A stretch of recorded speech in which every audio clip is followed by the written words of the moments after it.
அனைவருக்கும் வணக்கம். நுண்ணறிவு கோட்பாடுகள் என்ற பகுதியை தான் இன்றைய அமர்வில் நம்ம பார்க்க போறோம்.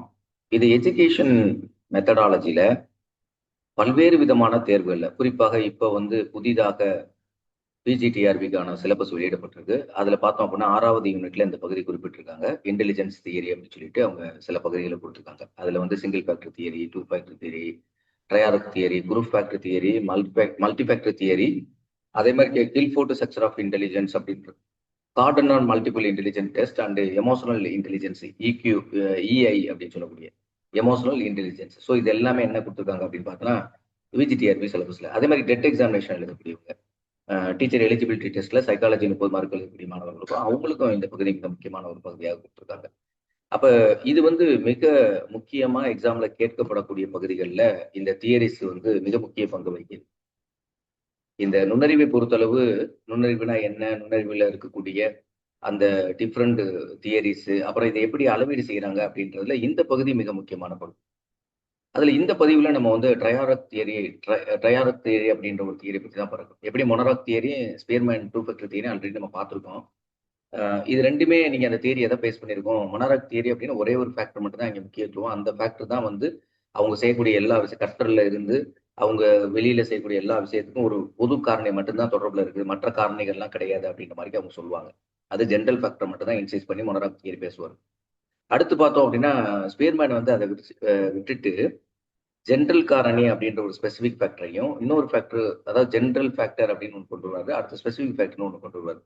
இப்போ எக்ஸாம்பிளா ஒரு பையன் அகாடமிக்ல இருக்கான் அப்படின்னா அவனுக்கு விளையாட்டு திறன் ஒரு திறன் இருக்கு அப்படின்னு வச்சுக்கோங்களேன். அது ஸ்பெசிபிக் ஃபேக்டர். அப்போ பொதுத்திறன் கண்டிப்பா இருக்கணும். அந்த எந்த ஆக்டிவிட்டியில அவன் ஈடுபடுறானோ அதனுடைய பொதுத்திறன் இருக்கும். இப்போ உதாரணத்துக்கு இதே மாதிரி ஒரு அகடாமிக் ஓரியன்டா பண்ணக்கூடிய படைப்பாற்றல் இருக்கு, அவனுக்கு கவிதை எழுதுறான், கட்டுரை எழுதுறான் அப்படின்னா அவன் அது ஸ்பெசிபிக் ஃபேக்டர். இதே மாதிரி ஒரு அகடாமிக் ஓரியன்டா இருக்கக்கூடிய ஒரு பையன் நல்ல டிராயிங் பண்றான் அப்படின்னா அந்த டிராயிங் ஸ்பெசிபிக் ஃபேக்டர், அவன் பண்ணக்கூடிய அகடாமிக் ஜெனரல் ஃபேக்டர். ஸோ இப்படி ஃபேக்டர்ஸ் என்னன்னா அந்த பர்டிகுலர் அந்த கூறு என்பது ஸ்பெசிபிக் ஃபேக்டர் அப்படின்றது அந்த சார்ந்து இருக்கக்கூடிய செய்யக்கூடிய செயலுடைய அடிப்படையில் அது வேறுபடுது அப்படின்றத ஸ்பியர்மேன் சொல்லியிருப்பாரு. ஆனா இங்க ட்ரையாரிக் தியரி, மொனராக் தியரி மாதிரி இங்க ட்ரை அப்படின்னாவே 3 அப்படின்னு அர்த்தம். இங்க அப்ப என்னன்னா இன்டெலிஜென்ஸ் அப்படின்றது, நுண்ணறிவு என்பது இந்த கோட்பாட்டினுடைய படி 3 முக்கியமான கூறுகளுடைய அடிப்படையில தான் இந்த தியரியை அவர் சொல்றாரு. அப்ப மிக முக்கியமானது இந்த தியரியை பொறுத்தவரை பொதுவாக எப்படிங்க கொஸ்டின் கேட்பாங்க அப்படின்னு கேட்டோம்னா, முதல்ல ஜென்ரலா ப்ரீவியஸ் இயர்லாம் பார்த்தோன்னா இந்த தியரியை சொன்னவங்க பெயரோட நிப்பாட்டிக்கிட்டாங்க. அடுத்து கொஞ்சம் எலாபரேட்டா உள்ள போய் இதுல என்னென்ன காரணிகளை பத்தி இவங்க பேசுறாங்க அப்படின்னு சொல்றாங்க. என்னை பொறுத்தளவு இதுல நீங்க எப்படி படிக்கணும் அப்படின்னு பார்த்தோன்னா, எல்லா தியரியிலுமே முக்கியமா தெரிஞ்சுக்கிற வேண்டிய விஷயம் என்ன அப்படின்னா, அந்த தியரியினுடைய பேர் என்ன, அந்த தியரி என்ன மாதிரியான கான்செப்ட் சொல்ல வருது, அதை சொன்ன ஒரு பேர் என்ன, அதுல வரக்கூடிய எல்லா ஃபேக்டர்ஸ், என்னென்ன ஃபேக்டர்ஸ்லாம் அதுல இன்வால்மெண்ட்ல இருக்குது, ஒவ்வொரு ஃபேக்டரும் எந்த விதமான ஸ்கில்லோட தொடர்பு இருக்கு அப்படின்றது மட்டும் இல்லாம கடைசியா இது எஜுகேஷன்ல எப்படி அப்ளிகேஷன் பண்ணலாம், குறிப்பா இது இந்த தியரி எந்த விதமான விளைவுகள்ல கல்வியில ஏற்படுத்துது அப்படின்ற அடிப்படையிலையும் நம்ம தெரிஞ்சுக்கிட்டோம் அப்படின்னா எல்லா வினாக்களுக்குமே இந்த இன்டெலிஜென்ஸ் தியரியில இருந்து கேட்கப்படக்கூடிய, நுண்ணறிவு கோட்பாடுல கேட்கப்படக்கூடிய எல்லா வினாக்களுக்கும் நம்மளுக்கு விடையளிக்க முடியும் அப்படின்றத நீங்க மனதில் வச்சுக்கிட்டு உங்களுடைய தேர்வுக்கு நீங்க தயார்படுத்த வேண்டும் என்று உங்களை அன்போடு கேட்டுக்கொள்கிறேன். அடுத்து இந்த தியரியில பார்த்தோம் அப்படின்னா ஃபர்ஸ்ட் திங் என்ன அப்படின்னா, ட்ரைனாவே திரின்னு தெரியும். ஸோ இந்த தியரி யாரு ப்ரப்போஸ் பண்றா அப்படின்னு பார்த்தோன்னா, ராபர்ட் ஜே ஸ்டெர்ன்பர்க் அப்படின்றவர் தான் 1985 இந்த தியரியை அவர் ப்ரப்போஸ் பண்றாரு. இந்த தியரியை பார்க்கும்போதும் தெரியும், 3 கூறுகளை கொண்டதுனால இது 3 கூறு நுண்ணறிவு கோட்பாடு அப்படின்னு இதை சொல்றாங்க. ட்ரைனா 3 அப்படின்னு அர்த்தம். அப்ப இன்டெலிஜென்ஸ் கோட்பாடுல 3 விதமான கூறுகள், காரணிகள் இங்க இன்வால்மெண்ட்ல இருக்கு அப்படின்றத தெளிவா புரிஞ்சுக்கணும். இந்த தியரியில இவர் என்ன எக்ஸ்பிளைன் பண்றாரு அப்படின்னு பார்த்தோம்னா, it explain the intelligence as a set of 3 interrelated, நல்லா கவனிச்சுங்க, இன்டர்ரிலேட்டட் காம்பனன்ட். இது ஒவ்வொரு 3 கூரை பத்தி பேசுறாருல, இந்த 3 கூறும் அதனுடைய தன்மை அடிப்படையில் நீங்க பிரிச்சு பார்க்கும்போது வெவ்வேறு இது கிடையாது. இந்த 3 கூறுகளும் ஒன்றுக்கொன்று இன்டர்லிங்க் அப்படின்னா என்ன அர்த்தம், ஒன்றுக்கொன்று தொடர்புடையது.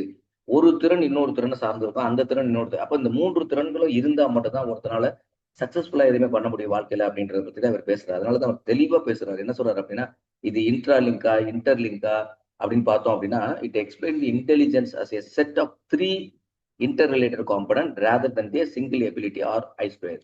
ஆனா நம்ம இப்ப சாதாரணமா ஒருத்தருக்கு நுண்ணறிவு இருக்கு அப்படின்னு பார்த்தோன்னா அவருடைய ஐக்கியூ ஸ்கோர் இப்ப நார்மலா பார்த்தோம் அப்படின்னா இன்டெலிஜென்ஸ் கோஷியன்ஸோட வேல்யூ வந்து எபோவ் 140 இருக்கா, 130 டு 140 இருக்கா, 120 டு 130 இருக்கா, இல்ல 100 இருக்கா, 110 120 இருக்கா, இல்ல 70 இருக்கா, 60 இருக்கா அப்படின்னு நம்ம ஐக்யூ அப்படியே குறைச்சிட்டே வரோம்.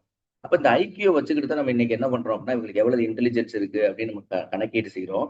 ஆனா இவருடைய தியரி அடிப்படையில அதை மட்டும் வச்சுக்கிட்டு நீங்க முடிவு பண்ணக்கூடாது. அதோட பல்வேறு காரணிகள் அதோட தொடர்பு இருக்கு அப்படின்னு இவர் சொல்றாரு. அதான் சொல்றாரு. என்ன சொல்றாரு? Rather than single ability. இப்ப மொனராக் தியரிலையோ இல்ல டூ ஃபேக்டர் தியரிலையோ அவங்க எல்லாம் என்ன சொன்னாங்க அப்படின்னா சிங்கிள் ஃபேக்டர் டூ ஃபேக்டர்னு சொன்னாங்க. அதுவும் கிடையாதுங்க. இவர் சிங்கிள் ஃபேக்டர் தியரியை பேஸ் பண்ணி வச்சோம் அப்படின்னா ஐக்கியூ வச்சுக்கிட்டு நீங்க வந்து அவங்க இன்டெலிஜென்ட் இருக்குன்னு முடிவு பண்ணாதீங்க. ஆனா அதோட தொடர்புடைய பல்வேறு திறன்கள் அப்படின்றதான் இவர் இந்த சர்ன்பர்க் அப்படின்றவர் சொல்றாரு. அப்ப இவர் என்ன சொல்றாரு அப்படின்னா முதல்ல எக்ஸாமினேஷன் பாயிண்ட்ல 3 விஷயத்தை நான் வச்சுக்கேன்.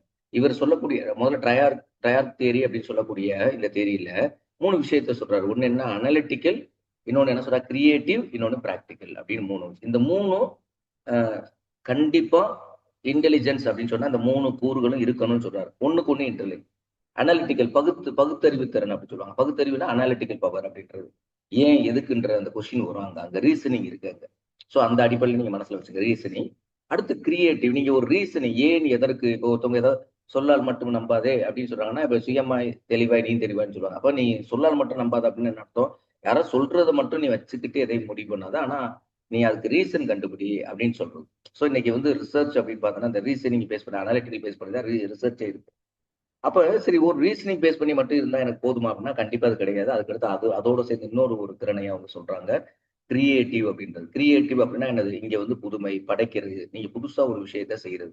எந்த விஷயத்தையும் பார்த்தோம் அப்படின்னா இன்னைக்கு பெரிய பெரிய வெற்றியாளர்கள்லாம் நீங்க எடுத்து பார்த்தீங்க அப்படின்னா அவங்களுடைய ஸ்ட்ராட்டஜி, அவங்க தொழில் சார்ந்த விஷயங்கள்லாம் பார்த்தோன்னா புதுசா யார் இன்ட்ரடியூஸ் பண்றாங்களோ அவங்க சக்சஸ் ஆயிருப்பாங்க. நீங்க நிறைய பார்த்தோன்னா இப்ப சிக்கன்லயே பார்த்தோன்னா கேஎஃப்சி சிக்கன்லாம் ஃபேமஸ் ஆயிருக்கு அப்படின்னா ஏற்கனவே நம்ம சிக்கன் சாப்பிட்டுக்கிட்டு இருக்கோம், பொரிச்சு தான் சாப்பிட்டுக்கிட்டு இருக்கோம். ஆனா அவங்களுடைய இது வந்து கேஎஃப்சி சிக்கன் அப்படின்னு சொல்லும்போது அதுல ஏதோ டிஃப்ரெண்ட் திங்ஸ் கொடுக்குறாங்க. இப்போ ஒரு பர்டிகுலர் ஒரு பிரியாணி அப்படின்னா அந்த பிரியாணிக்கு ஏதோ ஒரு பிராண்ட் இருக்கு. இல்ல ஒரு பர்டிகுலர் ஸ்வீட் சால்ட் இருக்கு அப்படின்னா ஒரு பிராண்ட் இருக்கு அப்படின்னா அங்க வந்து அவங்க புதுமை பண்றாங்க. ஆனா எல்லாருமே ஸ்வீட் பண்றாங்க, ஜாங்கிரி பண்றாங்க. ஆனா ஒரு குறிப்பிட்ட கடைக்கு நம்ம ஜாங்கிரி போய் சாப்பிடுறோம். இதே மாதிரி இந்திய அளவுல எல்லா கடைகளிலுமே அல்வா தயாரிக்கிறாங்க. ஆனா இருட்டு கடை அல்வா அப்படின்னு ஒரு ஃபேமஸ் வாங்கி வச்சிருக்காங்க அப்படின்னா என்ன அர்த்தம்? அப்ப அந்த இடத்துல அவங்க ஏதோ டிஃப்ரெண்ட் புதுமை கொடுக்காங்க. நீங்க வந்து வெறும் ஐக்கியம் இருக்கக்கூடாது, அனலிட்டிக்கல் மட்டும் வச்சு பேசாதீங்க. பட் அதோட கிரியேட்டிவ் படைப்பு திறன் ரொம்ப சேருது அப்படின்றது ரொம்ப முக்கியமா சொல்றாங்க. இது மட்டும் இல்லாம பிராக்டிக்கல். நீ வந்து என்ன அளவுக்கு அனலிட்டிக்கல் திறன் அவனுக்கு இருந்தாலும் சரி, என்ன அளவுக்கு கிரியேட்டிவ் திறன் இருந்தாலும் அதை வென் அண்ட் வேர் எங்க பயன்படுத்தணும், எப்படி பயன்படுத்தணும் அப்படின்னு பிராக்டிக்கலா நடைமுறை வாழ்க்கையில அவன் எப்படி அப்ளை பண்றதுன்னு தெரிஞ்சிருக்கும். இந்த 3 விஷயம் சேர்ந்ததை தான் இவர் வந்து ட்ரையார்க் தியரி அப்படின்னு சொல்றாரு. யாரு? நம்மளுடைய இந்த ஸ்டெர்ன்பர்க் அப்படின்றவர் இந்த தியரியை சொல்லக்கூடியவர். இப்ப நீங்க கான்செப்ட் வாங்க. இப்ப இந்த உங்களுக்கு புரிஞ்சிருக்கும். ஏன்னா நுண்ணறிவு அப்படின்னா என்னன்னு உங்களுக்கு ஆல்ரெடி தெரியும். நுண்ணறிவு பத்தியான நிறைய டெஃபினிஷன்ஸ் வந்து நீங்க ஏற்கனவே ப்ரீவியஸ் கிளாஸ்ல நான் சொல்லியிருக்கேன்.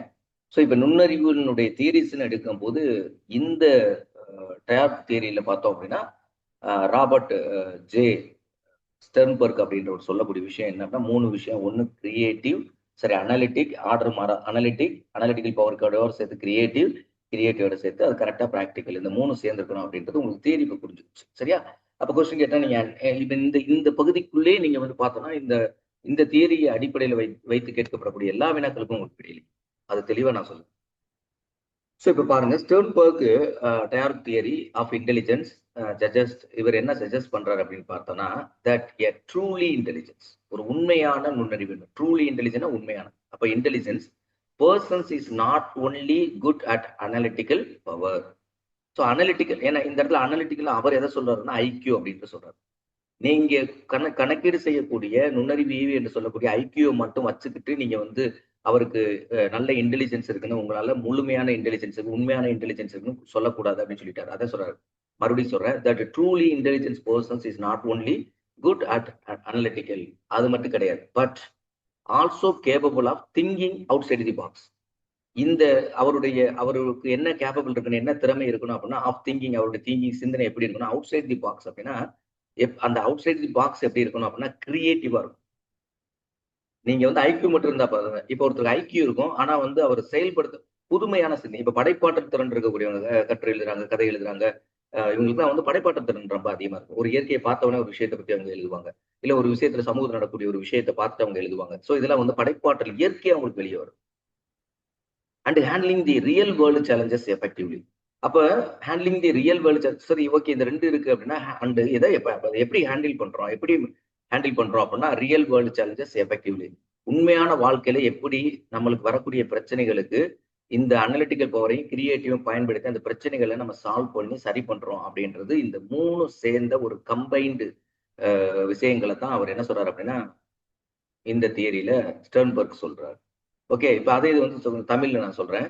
ஸ்டெர்ன்பர்க்கினுடைய டயரக்ட் தியரியின் படி உண்மையான நுண்ணறிவு கொண்டவர் என்பவர் ஆய்வு திறமையுடன், ஆய்வு திறமைன்னா என்னது, அனலிட்டிக்கல் திங்கிங், பகுத்தறிவு திறன், பகுத்தறிவு திறத்தை அனலிட்டிக்கல் திறன் இருப்பதோடு மட்டுமல்லாமல் புதுமை சிந்தனை, அவர் புதுமை சிந்தனையும் இருக்கணும். இனர்வேட்டிவ், ரிசர்ச்ல அது பேர் நாவல்ட்டின்னு சொல்லுவாங்க. நாவல்ட்டின்னா என்னது, புதுமை அப்படின்னு சொல்லுவாங்க. நடைமுறை பிரச்சனையை தீர்க்கும் திறமை, பிராக்டிக்கல்.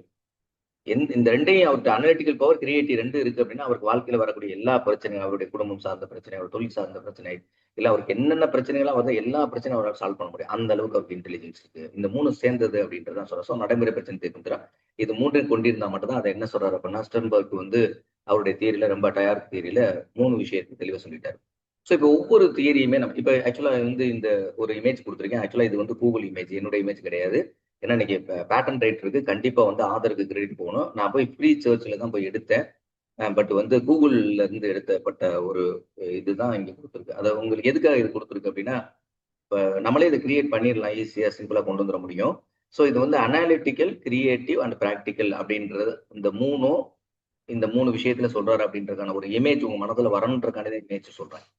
ஸோ அனலிட்டிக்கலா என்ன, கிரியேட்டிவ்னா என்ன, ப்ராக்டிக்கலா என்ன, உள்ள போகும்போது தெளிவா உள்ள பார்ப்போம். ஸோ இந்த மூணும் மனசுல நான் வச்சுக்கணும். இதுதான் மூணு தான் இவர் வந்து ஸ்டெர்ன்பர்க் சொல்லக்கூடிய இந்த தியரியில சொல்லப்படக்கூடிய விஷயம். சரியா, ரைட். அந்த இமேஜுக்காக தான் நான் சொல்றேன். இமேஜ் உங்களுடைய மனதுல இவரை பத்தி கேட்ட அந்த மூணு விஷயமும் வரணும்.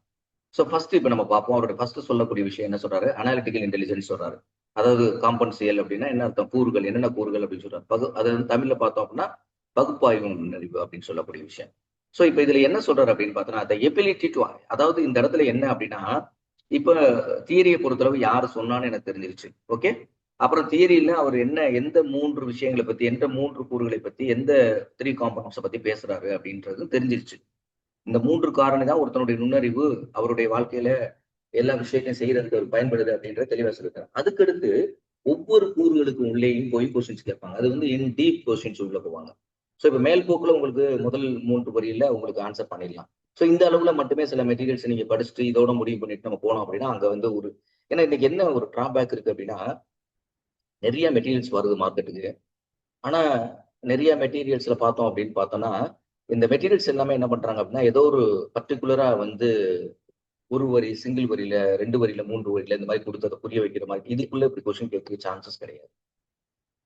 அப்ப இவங்க வந்து டீப்பா உள்ள போவாங்க. டீப்பா உள்ள போகும்போது என்ன அப்படின்னா, இதனுடைய மூல சோர்சஸ் இருக்கு பார்த்தீங்களா, அதை நீங்க ரெஃபர் பண்ணும்போது நீங்க எதிர்பார்க்கக்கூடிய வினாக்களுக்கான மதிப்பெண்ணை இதுல நீங்க எடுக்க முடியும்.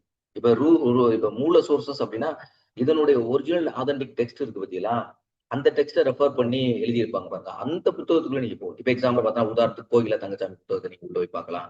அதே மாதிரி பார்த்தோம் அப்படின்னா நாகராஜன் புக்கு வந்து நீங்க சைக்காலஜிக்கு வந்து நீங்க ரெஃபர் பண்ணி பார்க்கலாம். நீங்க ரொம்ப அட்வான்ஸ் புக்கு போகாது. அதே மாதிரி ஏற்கனவே நான் என்னுடைய பதிவுகளை நிறைய முக்கியமான புத்தகங்கள் எல்லாமே நான் சொல்லியிருப்பேன். ரொட்டீனா கேட்கக்கூடிய ஏதாவது ஒரு கொஸ்டின், டீப்பா கொஸ்டின் கேட்கறத வச்சுக்கிட்டு நம்ம அந்த ஒரு புத்தகத்துல மட்டும் போகன்றது தேவையில்லை. சரியா, இப்ப எளிமையா நீங்க புரிஞ்சு, இப்ப தமிழ்ல படிக்கக்கூடிய மாணவர்கள் இந்த ரெண்டு புத்தகத்தையுமே நீங்க தெளிவா படிச்சாவே போதும். இதுக்காக ரொம்ப அட்வான்ஸா இருக்கக்கூடிய புத்தகத்துலாம் போவோம். நம்மளுக்கு என்ன அர்த்தம், டார்கெட் என்ன அப்படின்னா 30 மார்க்கு குறைஞ்சபட்சம் ஒரு 22, 23. இந்த 23 மார்க் எடுக்கிறதுக்கு உங்களுக்கு இந்த ரெண்டு புத்தகமே சைக்காலஜி ஓரியன்டா இருக்கக்கூடியது நீங்க பார்த்துக்கிட்டே போதும் தமிழ் மாணவர்களுக்கு. சரியா, ரொம்ப நான் அதை போய் படிக்கிறேன், இதுக்கு முதல்ல ஒரு விஷயத்தை தெளிவா வைங்க. அதை படிச்சாவே உங்களுக்கு புரிஞ்சிடும். சரியா, ரைட், ஓகே. ஸோ நான் ஒரு உதாரணத்துக்கு சொல்றேன், ஒன்று ரெண்டு புத்தகத்தினுடைய நேம். அதுக்காண்டி எல்லா ஆத்தர்ஸையும் நான் சொல்றதுக்கான டைம் இல்லை அப்படின்ற காரணத்துல சொல்லாம இருக்கேன். நான் நிறைய புத்தகத்தை நான் ரெஃபர் பண்றேன். ஸோ அந்த அடிப்படையில் தான் என்னுடைய பிஎட்ல படிச்ச புத்தகங்கள் எல்லாமே நான் ரெஃபர் பண்றேன். ஸோ இப்ப வந்து இப்ப உள்ள போறோம், டீப் கொஸ்டின்ல போறோம். அனலிட்டிக்கல் இன்டெலிஜென்ஸ் அப்படின்னு பார்க்கும்போது என்ன அப்படின்னா, அனலிட்டிக்கல் இன்டெலிஜென்ஸ் என்னன்னு சொல்றாரு. அதை நிறைய வார்த்தைகளை குறிப்பிடுறாரு. என்ன வார்த்தையில சொல்றாரு, த எபிலிட்டி டு, அவருக்கு என்ன எபிலிட்டி இருக்குன்னு சொல்றாங்க, என்ன திறமை இருக்குன்னு சொல்றாங்க, டு அனலைஸ் பண்ண பார்க்கணும். அனலைஸ் அப்படின்னா ஆய்வு செய்யறது அல்லது பகுத்து பார்த்தல். பகுப்புனா என்ன, பகுத்து பார்த்தல் என்ன அர்த்தம், பகுதிகளாக பிரித்து அதை அனலைஸ் பண்ணி பார்க்கக்கூடியதான் பகுத்து பார்த்தல் அப்படின்றது நம்ம சொல்றோம். அடுத்து பார்த்தோம்னா டு எவாலுவேட், அடுத்து டு வால்வ்னா மதிப்பீடு செய்யக்கூடியது அப்படின்றது நமக்கு தெரியும். அடுத்து வந்து டு ஜட்ஜ், ஒப்பீடு, ஜட்ஜ் பண்ணி பார்க்கணும், இது சரியா நம்ம செய்யறது இல்லையா அப்படின்னு ஜட்ஜ் பண்ணி பார்க்கறது. அடுத்து கம்பேர் பண்ணி பார்க்கறது. அடுத்து வந்து கான்ட்ராஸ்ட் பண்ணி பார்க்கணும். இந்த 3 விஷயம். சரியா? இது எல்லாமே வந்து என்ன அப்படின்னா, எதுக்கு கீழ சொல்றாரு அப்படின்னா, இந்த ஸ்டெர்ன்பர்க் அப்படின்றவரு இது எல்லாமே எந்த திறனுக்குள்ள வருது அப்படின்னா, பகுத்தறிவு திறனுக்குள்ள வருது அப்படின்னு சொல்றாரு. அடுத்து பார்த்தோம் அப்படின்னா, நெக்ஸ்ட் பார்த்தோம் அப்படின்னா, involve the problem solving, logical reasoning and abstract thinking அப்படின்னு சொல்லக்கூடிய 3 விஷயம் சொல்றாரு. என்ன சொல்றாரு? இப்ப ஏற்கனவே சொன்னது to analyse, evaluate, judge, compare, contrast சொல்லிட்டாங்க. ஸோ இந்த வேர்ட்லாம் கண்டிப்பா நீங்க தெரிஞ்சிருக்கணும். தமிழ் மாணவர்கள் தமிழை தெரிஞ்சுக்கணும். ஏன்னா ஆங்கிலத்தை கொஞ்சம் தெரிஞ்சுக்கங்கப்பா. ஏன்னா சில விஷயங்கள்ல வந்து என்ன அப்படின்னா, தமிழ் டிரான்ஸ்லேட் பண்ணும்போது அதனுடைய பொருள் வேறுபடுறதுக்கான வாய்ப்புகள் இருக்கு. அதனால ஒரு சில வார்த்தைகள் மட்டும் இப்ப இந்த இடத்துல திறன் அப்படின்னா நீங்க தமிழையும் தெரிஞ்சுக்க, ஆங்கிலத்தையும் தெரிஞ்சுக்க. அடுத்து பார்த்தீங்கன்னா, involve the problem solving, the logical reasoning and abstract. இதுல 3 விஷயத்தை சொல்றேன். என்ன ப்ராப்ளம் சால்விங்? நம்மளுக்குள்ள ப்ராப்ளம் சால்விங் அப்படின்னா நம்மளுக்கு வரக்கூடிய பிரச்சனைகளை எப்படி சால்வ் பண்றோம் அப்படின்னு. லாஜிக்கல் ரீசனிங் அப்படின்னா அப்படின்னாவே இது ஒரு தர்க்க சிந்தனை அப்படின்னு உங்களுக்கு எல்லாருமே தெரியும். அதுக்கடுத்து பார்த்தோம்னா அப்ஸ்ட்ராக்ட் திங்கிங் அப்படின்னா சுருக்கமா எந்த விஷயத்துமே இப்போ படிக்க வேண்டிய விஷயத்தை நம்ம சுருக்கமா ஒரு கான்செப்ட் போய் படிக்கிறோம். இப்போ எக்ஸாம்ல அந்த தியரி பத்தி படிக்கிறோம் அப்படின்னா அந்த தியரி பத்தி சுருக்கமா தெரியுது. இப்போ நான் விரிவா ஒரு 10 ஸ்லைட் சொல்றேன்னா நீங்க அதெல்லாம் கன்சால்ட் பண்ணி ஒரு 5 பாயிண்ட்டுக்குள்ள இதை வந்து நீங்க கொண்டு வந்தீங்க அப்படின்னா அதுக்கு பேர் தான் வந்து அப்ஸ்ட்ராக்ட் திங்கிங். இந்த அப்ஸ்ட்ராக்ட் திங்கிங் இருக்கக்கூடிய மாணவர்கள் அதிகமான தேர்வுல அதிகமான மார்க் சப்ஜெக்ட்ல எடுப்பாங்க. எஜுகேஷன் சைக்காலஜி அப்ஸ்ட்ராக்ட் திங்கிங் இதுல என்ன சொல்ல வர்றாங்க அவ்வளவுதான். ஏன்னா வந்து ஒரு 10 பக்கம் ஒரு 20 பக்கத்துல ஒரு கான்செப்ட் இருக்கு அப்படின்னா இந்த 20 பக்கம் கான்செப்ட்லயும் எல்லா இடத்துலயும் கான்செப்ட் சொல்லிட்டு வர மாட்டாங்க. இந்த ஒரு 8 பக்கமா ஒரு தியரியோ இதை ஏதோ ஒரு கான்செப்டை பத்தி படிக்கிறோம்னு வச்சுங்களேன், அந்த கான்செப்டை ஒட்டு மொத்தத்துல கீ பாயிண்ட்ஸ் அப்படின்னு நீங்க பார்க்கும்போது எக்ஸாமினேஷன் பாயிண்ட்ல பார்க்கும்போது ஒரு சில பாயிண்ட்ஸ் தான் அதுல கீ பாயிண்ட்ஸ் ஆகும். அந்த பாயிண்ட்ஸை மட்டுமே நீங்க சரியா கவர் பண்ணவே போகும். அடுத்து பார்த்தோன்னா மெத்தட் இப்போ இது வந்து எக்ஸலா நீங்க இதை எப்படி மெஷர் பண்ண முடியும்? பர்டிகுலர் எந்த ஸ்கில்ல சொல்றாரு? இந்த பகுத்தறிவு திறன் என்று சொல்லக்கூடிய அனலிட்டிக்கல் ஸ்கில் இருக்கு பார்த்தீங்களா? இந்த அனலிட்டிக்கல் திறனை எப்படி மெஷர் பண்ண முடியும் அப்படின்னா இது வந்து மெஷர்ட் பை ஐக்யூ. நீங்க இந்த திறன் எப்படி அவங்களுக்கு இருக்கு அப்படின்றத ஐக்யூ வச்சு மெஷர் பண்ண முடியும். அப்ப பெரும்பாலும் இந்த ஒரு ஸ்கில்லோடய அவனுக்கு ஐக்யூ இருக்குன்னு முடிவு பண்ணிடுறோம். கிடையாது. அப்புறம் தான் அடுத்தவர் கிரியேட்டிவ் பத்தி பேசுறாரு. அடுத்து வரக்கூடிய 3வது தகவலை பத்தியும் அவர் பதிவு பண்றாரு. ஸோ பெரும்பாலும் பாரம்பரிய ஐக்யூ தேர்வுகளை அளவிடுவது இதுதான் பாரம்பரியத்தமா அளவிடக்கூடியது ஐக்யூன்றது. சரி, எக்ஸாம்பிள் பார்த்தோம் அப்படின்னா சால்விங் ஏ மேத்தமெட்டிக் ப்ராப்ளம், ஐடென்டிஃபை தி லாஜிக்கல் எரர். ஸோ அதாவது வந்து இப்போ வந்து மேத்தமெட்டிக்ஸ்ல வரக்கூடிய பிரச்சனைகள் எல்லாம் கரெக்டா பிரச்சனை மீன்ஸ் என்ன அந்த அந்த அந்த ப்ராப்ளத்தை சால்வ் பண்றோம் அப்படின்றது. அடுத்து வந்து ஐடென்டிஃபைங் தி லாஜிக்கல் எரர். அதாவது வந்து ஒரு ஒரு நீங்க வந்து ஐடென்டிஃபை பண்ண முடியும், உங்களால கண்டுபிடிக்க முடியும். என்ன கண்டுபிடிக்க முடியும்? லாஜிக்கலா ஒரு குறிப்பிட்ட எரர் இதுல என்ன இருக்கு. இப்ப நல்லா நீங்க சப்ஜெக்ட் டெப்த்னஸ் இருக்கக்கூடியவங்க கொஸ்டினை கூட கண்டுபிடிச்சு இந்த கொஸ்டின் தப்பா கேட்டிருக்காங்க அப்படின்னு கேட்பாங்க. நீங்க பாத்தீங்கன்னா இதுதான் என்னது ஐடென்டிஃபைங் தி லாஜிக்கல் எரர். நல்ல டெப்தா படிக்கக்கூடிய ஸ்டூடெண்ட்ஸுக்கு இந்த கொஸ்டின் தப்பு அப்படின்னு டிஆர்பிலையோ டிஎன்பிஎஸ்ல ஏதோ கொஸ்டின் கேட்கறாங்க, இந்த கொஸ்டின் தப்பா கேட்டிருக்காங்க, தப்பா செட் பண்ணிருக்காங்க. நானே நிறைய இடங்கள்ல பார்த்தோம் அப்படின்னா சப்ஜெக்ட் எக்ஸாமினேஷன் எழுதும் போதெல்லாம் நிறைய மெட்டீரியல்ஸ் படிக்கும் போதெல்லாம் சில கொஸ்டின்ஸ் எல்லாம் அதாவது பிஜி ஸ்டாண்டர்டுக்கு அவங்க கொஸ்டின் செட் பண்ணிக்க மாட்டாங்க. ஏதோ சிம்பிளா ஒரு கொஸ்டின் இப்ப எக்ஸாம்ல பார்த்தோம் அப்படின்னா ஏதாவது ஒரு அதாவது சில்லியா ஒரு கொஸ்டின். இந்த கொஸ்டின் என்ன அப்படின்னா அது சும்மா கொஸ்டினோட எண்ணிக்கைக்காக கொடுக்குது, அப்படி கொடுக்க கூடாது. ஒரு கொஸ்டின் அப்படின்னா ஒரு தரமான கொஸ்டின் அப்படின்னு வச்சுக்கோங்களேன், அது கான்செப்ட் பேஸ் பண்ணியிருக்கணும், அதை மாணவர்கள் அனலைஸ் பண்ண வைக்கணும், அதுல இருந்து ஆன்சரை ப்ராப்பரா எடுத்து வைக்கணும். ஸோ அப்படி கொஸ்டின்ஸ் தான் வரணும், அப்படி கொஸ்டின்ஸ் தான் நம்ம படிக்கணும். அதுதான் இங்க சொல்லியிருக்காங்க ஐடென்டிஃபை தி லாஜிக்கல் எரர்ஸ் அப்படின்றது. அடுத்து இது ஃபர்ஸ்ட் திறன் சொல்லிட்டாரு. அப்ப 2வது கூறு என்ன சொல்றாரு அப்படின்னா கிரியேட்டிவ் இன்டெலிஜென்ஸ் அப்படின்னு சொல்லக்கூடியது. இது வந்து ஆக்சுவலா தெரியும் எக்ஸ்பெரிமெண்டல் புதுமை நுண்ணறிவு அப்படின்னு நம்ம படிக்கக்கூடிய விஷயம் தான். இந்த எபிலிட்டி டூல் இது வந்து என்ன ஆக்சுவலா நியூலி அப்படின்னு பார்த்தோம்னா ஆய்வுல நம்ம வந்து அதை நாவல்டின்னு சொல்றோம். So the ability to deal with new situation. நீங்க பொதுவா இன்டெலிஜென்ஸுக்கு பல்வேறு ஆத்தர்ஸ் பல்வேறு விதமான விளக்கங்கள் கொடுப்பாங்க. ஆனா ஒரு குறிப்பிட்ட சில ஆதர்ஸ் எப்படி சொல்லுவாங்க அப்படின்னா ஒரு ஒரு இன்டெலிஜென்ஸ் இருக்கக்கூடிய ஒருத்தன் so to adapt the situation, அவன் எந்த சூழல்லையும் அடாப்ட் ஆகும், அதைத்தான் சொல்லுவாங்க. ஸோ இந்த வார்த்தை இந்த நியூ சிச்சுவேஷன் மீனிங் என்ன அர்த்தம்னா எனி சிச்சுவேஷன் அது லைஃப் டைம் சிச்சுவேஷன் அவனுக்கு வருது அப்படின்னா அந்த சிச்சுவேஷனுக்கும் அவன் அடாப்ட் ஆகும். ஐயோ எனக்கு இது வரல, ஏன்னா இன்டெலிஜென்ஸ் இருக்கலாம் அதுதான் நம்மளுக்கு தெரியும் அப்படின்னு அவன் அடாப்ட் ஆகும். ஸோ அதான் சொல்றாங்க the ability to deal with new situation. புதிய ஒரு சூழல் வருகின்ற பொழுது அதை கையாளக்கூடிய திறன் அவனுக்கு, அதற்கு ஏற்றாற் போல சிந்தித்து செயல்படக்கூடிய திறன் அவனுக்கு இருப்பான். So generate the novel ideas. நாவல்ஸ்னா புதுமை, ரிசர்ச்ல நாவல் ஐடியான்னு சொன்னாங்க ideas and adapt existing knowledge in innovative ways. அப்ப இதுல இருந்து கொஸ்டின் எப்படி கேட்பான்? General novel ideas and adapt the existing knowledge in innovative ways அப்படின்னா என்ன அர்த்தம்? இதுல உங்களுக்கு ஆட்டோமேட்டிக்கா என்ன அப்படின்னா இந்த வார்த்தை சொல்லிட்டு இப்ப ஜென்ரேட் தி நியூ நாவல் ஐடியாஸ் ஆர் வந்து அடாப்ட் தி எக்ஸிஸ்டிங் நாலேஜ், ஏற்கனவே இருக்கக்கூடிய ஒரு தியரிய நீங்க என்ன பண்றீங்க அட்வான்ஸ் பண்றீங்க. இது நம்ம வந்து ரிசர்ச்ல பார்த்தோம் அப்படின்னு பார்த்தோம்னா பேசிக் ரிசர்ச்ல பார்த்தோம் அப்படின்னா, பேசிக் ரிசர்ச் அப்படின்னாவே என்னது, இது வந்து fundamental principles, fundamental theories, concept இதெல்லாம் உருவாக்குறதா. இது வந்து அடிப்படை ஆய்வுன்னு சொல்லுவாங்க. சரியா? எல்லா சப்ஜெக்ட்டுக்குமே அடிப்படை ஆய்வு என்பது ஒரு அடிப்படையான ஒரு விஷயம். ஒரு எந்த தியரி இப்போ ஒரு குறிப்பா வந்து நியூட்டன் தேர்ட் லா இருக்கு, நியூட்டன் செகண்ட் லா இருக்கு. அதே மாதிரிக்கு வந்து கிராவிடேஷன் லா இருக்கு. இதே மாதிரி ஆர்கிமெடிக்ஸ் லாஸ் இருக்கு. இதெல்லாம் என்னது, எல்லா லாஸுமே எதுக்கு கீழே கம்மிங்கன்றது பேசிக் ரிசர்ச். அப்ப பேசிக் ரிசர்ச்ல ஒரு ஏற்கனவே ஒரு தியரி உருவாக்கிருக்காங்க, அது தப்பா இருக்கு அப்படின்னா புது தியரியை உருவாக்கக்கூடிய அதை இங்கதான் சொல்றாங்க. Adapt the existing knowledge in innovative. ஏற்கனவே இருக்கக்கூடிய ஒரு நாலேஜை நீங்க வந்து இன்னோவேட்டிவா மறுபடியும் புதுமையா மாத்துறது அப்படின்னு. ஸோ இதெல்லாம் என்ன அப்படின்னு பார்த்தோம் அப்படின்னா, உங்களுக்கு வந்து இப்போ எக்ஸாம்பிளா வந்து ஜியோ வரும்போது என்ன பண்ணாங்க, எல்லாத்துக்கும் ஃப்ரீ கொடுத்தாங்க. அப்புறம் ஃப்ரீ கொடுத்துட்டு என்ன பண்ணாங்கன்னா, ஒரு குறிப்பிட்ட இதுல வந்து எல்லா கஸ்டமர்ஸும் வந்து உள்ள வந்ததுக்கு பின்னாடி அதுக்கடுத்து அவங்க வந்து அமௌண்ட் ஃபிக்ஸ் பண்ணாங்க. ரொம்ப குறைவான அமௌண்ட் ஃபிக்ஸ் பண்ணாங்க. இன்னைக்கு வந்து சாதாரணமா வந்து எவ்வளவுக்கு போயிடுச்சு அப்படி பார்த்தோம் அப்படின்னா ₹300. இப்ப இன்னைக்கு இருக்கக்கூடிய ரேட் படி பார்த்தோம்னா ஒரு மாசத்துக்கு நீங்க ₹300 எந்த மொபைல்லையும் நீங்க எடுத்துட்டீங்க அப்படின்னா ஒரு குறிப்பிட்ட சில இதை தவிர நீங்க வந்து ₹300 நீங்க சார்ஜ் பண்ணி ஆகணும். அப்ப என்ன அப்படின்னா இது வந்து ஒரு இனோவேட்டிவ் அப்படின்ட்டு அவங்க என்னன்னா இன்ட்ரோடியூஸ் டைரக்டா போய் ஜியோ வாங்கிக்க மாட்டாங்க. அவங்க என்ன பண்றாங்கன்னா, முதல்ல உனக்கு ஃப்ரீயா தர்றேன், உனக்கு டேட்டா ஃப்ரீயா தர்றேன். அப்ப அதை வாங்கி வாங்கி பழக்கப்பட்டவன் என்ன பண்ணுவான்னா, டக்குன்னு இன்னொரு மொபைல் மாத்தணும். சோ அப்ப அதுக்கு அடாப்ட் ஆயிருது. அந்த அந்த அதுதான் இது இங்க இங்க வரக்கூடிய அந்த என்னது அண்ட் அடாப்ட் எக்ஸிஸ்டிங் நாலேஜ். இதை வச்சு கொஸ்டின் கேட்பாங்க. அதான் உங்களுக்கு முக்கியம். அந்த வார்த்தைகள் ஒவ்வொன்றும் முக்கியம். சோ தமிழ்ல பார்த்தோம் அப்படின்னா, ஏன் நான் இப்ப தமிழ்ல சொல்றேன் அப்படின்னா, ஆக்சுவலா நான் வந்து நம்ம இங்கிலீஷ்க்கு உள்ள மாணவர்களுக்கு தான் எடுத்துக்கிட்டு இருந்தோம் இது வரைக்கும். ஆனா நிறைய மாணவர்கள் நமக்கு தமிழ்ல கிளாஸ் வேணும் அப்படின்னு கேட்கறதுனால இந்த தமிழ் கிளாஸஸ்க்கு உள்ள வர்றாங்க. அப்ப புதிய சூழ்நிலைகளுக்கு ஏற்றாற் போல சிந்தித்து புதுமையான யோசனைகளை உருவாக்கும் திறன். அப்ப ஒரு புது சூழல் வருது அப்படின்னா அதுக்கு ஏத்தாப்புல அந்த சூழல் நம்ம எப்படி செயல்படணும் அப்படின்னு தெரிஞ்சுக்கிட்டு, இப்போ ஒரு ஊர்ல நீங்க இந்த கதைகள் மூலமோட கேட்டிருப்பீங்க. ஒரு கம்பெனி வந்து செப்பல் கடை ஆரம்பிக்க நினைக்கிறாங்க. அப்ப வந்து 3 பேரை அனுப்பிச்சு விட்டு ஒவ்வொருத்தவங்களும் போய் சர்வே எடுத்துட்டு வாங்கன்னு சொல்றாங்க. ஒருத்தன் போறான் ஒரு ஊருக்கு. அந்த ஊருக்கு போன உடனே அந்த ஊர்ல பார்த்தோன்னா செருப்பே எவனையுமே போடல. அவன் நேரம் வந்து கம்பெனிக்காரன் சொல்லிட்டான், அப்பா நீ செருப்பு அங்க ஒருத்தன் கூட போடல அந்த ஊர்ல, நீ அங்க செருப்பு கிடைத்தா தோத்துருவ அப்படின்ட்டு போயிட்டாங்க. அடுத்து இன்னொருத்தன் போறான், நீ போய் சர்வே எடுத்துட்டு அவன் போய் சர்வே பண்ணிட்டு என்ன பண்ணிட்டு வந்தான், செருப்புக்குள்ள பார்த்து எவனுமே போடல. அவன் நேரம் வந்தான் வந்து கம்பெனிக்கார்ட்ட சொன்னா, எவனுமே இங்க செருப்பு போடல, ஒருத்தருக்கு செருப்பு போட கத்துக் கொடுத்து அதனுடைய பயன்பாட சொல்லி கொடுத்தோம் அப்படின்னா நம்ம அங்க மார்க்கெட்டிங் பண்ணலாம். இதுதாங்க புதுமை. அப்ப அப்ப இவனுடைய கான்செப்ட் தான் அதே மாதிரி அவங்க அந்த கம்பெனி தொடங்குறாங்க. அவங்க மிகப்பெரிய ஒரு சக்சஸ் வருது. ஸோ அப்ப அதுக்கேற்றாப்புல ஒரு சிந்தனை அப்படி வரணும். ஸோ இன்வால்வ் தி இமேஜினேஷன். அடுத்து பார்த்தோம் அப்படின்னா இதுல கிரியேட்டிவ் அப்படின்னாவே என்னது, கிரியேட்டிவ் அப்படின்னா படைப்பாற்றல். இப்ப இமேஜினேஷன் கற்பனை. இன்னைக்கு கவிஞர்கள்லாம் வந்து கற்பனையா புனையக்கூடிய விஷயங்கள், கதைகள் புனையக்கூடிய விஷயங்கள்.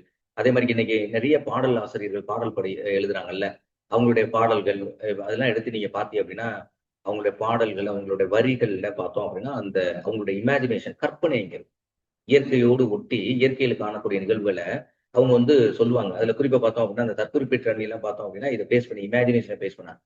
தன்னுடைய குறிப்பை வந்து அந்த ஆசிரியர் என்ன பண்றாரு, வேற ஒரு விஷயத்தை குறிப்பிட்டு சொல்லுவார். உதாரணத்துக்கு நீங்க ரொம்ப ஃபேமஸான ஒரு தற்குறிப்பேற்ற அணியில பார்த்தோன்னா, நான் படிக்கிற காலத்துல நான் 10th படிக்கும் போது படிச்சது. ஆக்சுவலா நான் 10th 81 மார்க் தமிழ்ல.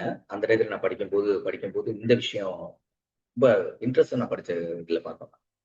அதாவது வந்து கண்ணகி கோவலன் வந்து குறிப்பிட்ட நாள்ல வந்து தலைவன் தலைவர் 2 பேரும் பிரிஞ்சிருக்காங்க. ஏன்னா மாதவி கொண்ட ஊழல்னால கோவலன் வந்து அந்த மோகத்தில் இருந்தார். அப்புறம் ஒரு குறிப்பிட்ட நாளுக்கு பின்னாடி அவருடைய செல்வங்கள்லாம் இழக்கும் போது மாதவியினுடைய விட்டுட்டு அவர் வந்து கண்ணகி நோக்கி வர்றாரு.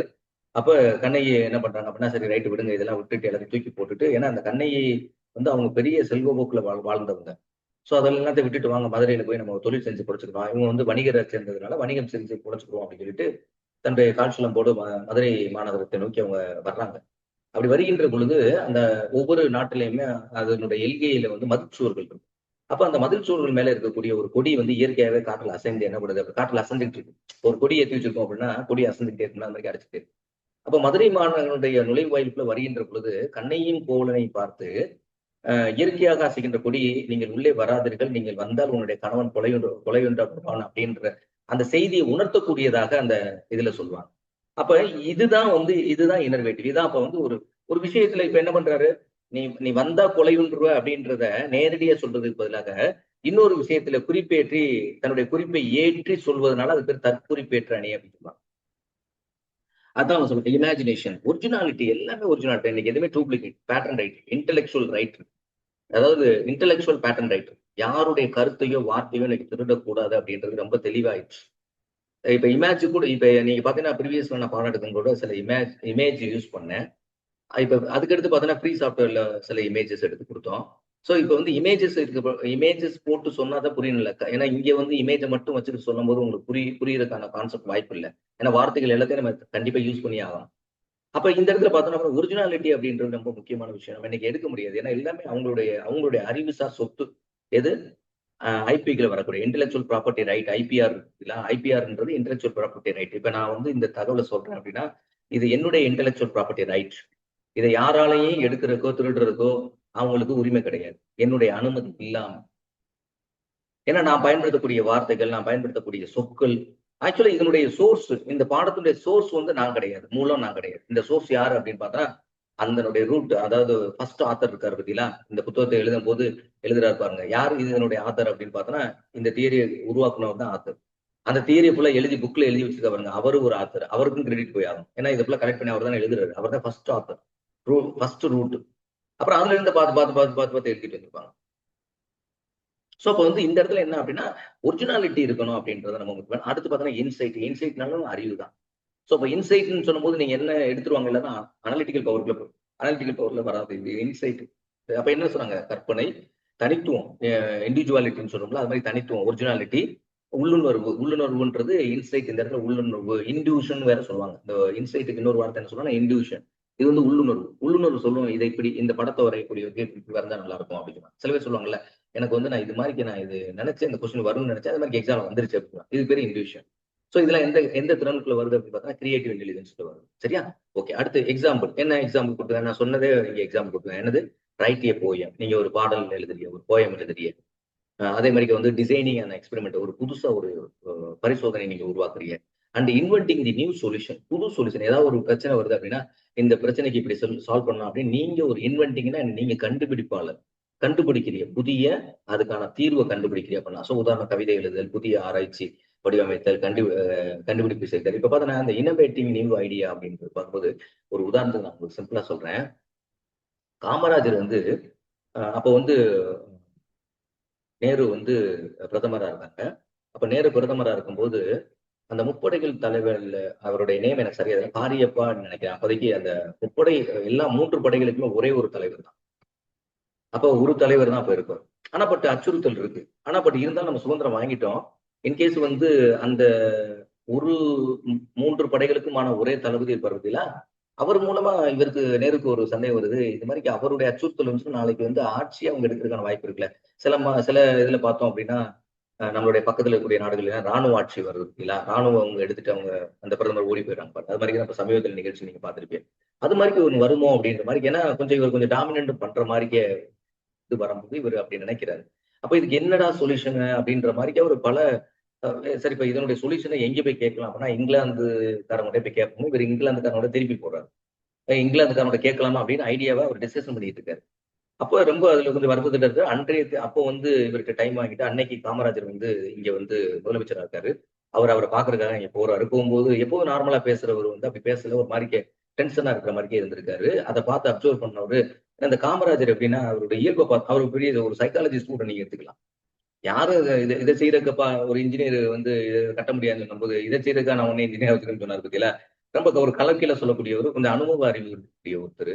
அவர் பார்த்த உடனே இவர் அனுபவ அறிவுல அவர் ஏதோ பிரச்சனை இருக்குன்னு நினைச்சு அப்புறம் அவருடைய பிஎட் வந்து கேட்கிறாரு, என்னப்பா அப்படின்னு சொல்லிட்டு கேட்கும்போது இந்த மாதிரி அந்த பிரச்சனையை இவர் சொல்லியிருக்காரு. அப்போ இவர் நேர காமராஜர் வந்து நேர சரி நான் அதுக்கு ஒரு ஐடியா சொல்லவா அப்படின்னு சொல்லிட்டு நேரிட்டு போய் அந்த உங்களுக்கு தெரிஞ்சுக்கிட்டேன், பட் நான் ஒரு ஐடியா சொல்றேன் அப்படின்னு சொல்லி சொல்றாரு.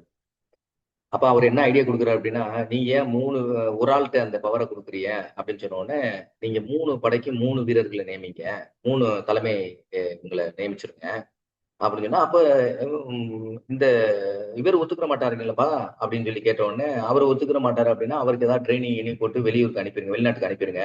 அவர் ட்ரைனிங் போயிட்டு வர்றதுக்குள்ள இங்க எல்லாத்தையும் போட்டு நம்ம வந்து சரி பண்ணிடுவோம் அப்படின்ட்டு அவரை ட்ரைனிங் போட்டு அனுப்பிச்சு விட்டுறாங்க. அனுப்பிச்சு விட்டு இவர் குயிக்கா என்ன பண்றாரு, 3க்கும் 3 தளபதியை போட்டு முடிச்சு வந்தாச்சு.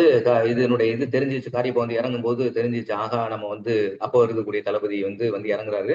ஆகா நம்ம அவரு ரொம்ப பயங்கரமா போய் நேர்கிட்ட பேசுறாரு. இந்த சுச்சுவேஷன்ல பண்ண முடியாது, பண்ணியாச்சு. நாங்க வந்து உன்னை கன்சல்ட் பண்ணிருக்கலாம், ஓகேப்பா பண்ணியாச்சு. சரி நீ போய் உன் வேலையை பார்ப்பா அப்படின்னு சொன்னோடனே அவர் உடனே இமீடியட்டா அந்த தளபதி வந்து ரிசைன்மெண்ட் போயிட்டாரு. எனக்கு இந்த வேலையை வேணாம், நான் என்னை நீங்க கேட்காம கன்சல்ட் பண்ணி போட்டியா, ரைட் முடிவு போச்சு. இப்ப 3 படம் ஆயிப்போச்சு. அப்ப இதுதான் என்னன்னா inventing the idea, new ideas அப்படின்னு சொல்றது. பிரச்சனைகள் இருக்கும்போது அந்த பிரச்சனை சரியான சோர்ஸ் ஆல்ட்டா குயிக்கா கொடுக்கணும். ஸோ அதான் சொல்றாங்க. அடுத்து பார்த்தோம்னா பிராக்டிக்கல் இன்டெலிஜென்ஸ் சொல்லக்கூடிய அதாவது வந்து இது ஸ்ட்ரீட் ஸ்மார்ட் அப்படின்னு சொல்லுவாங்க.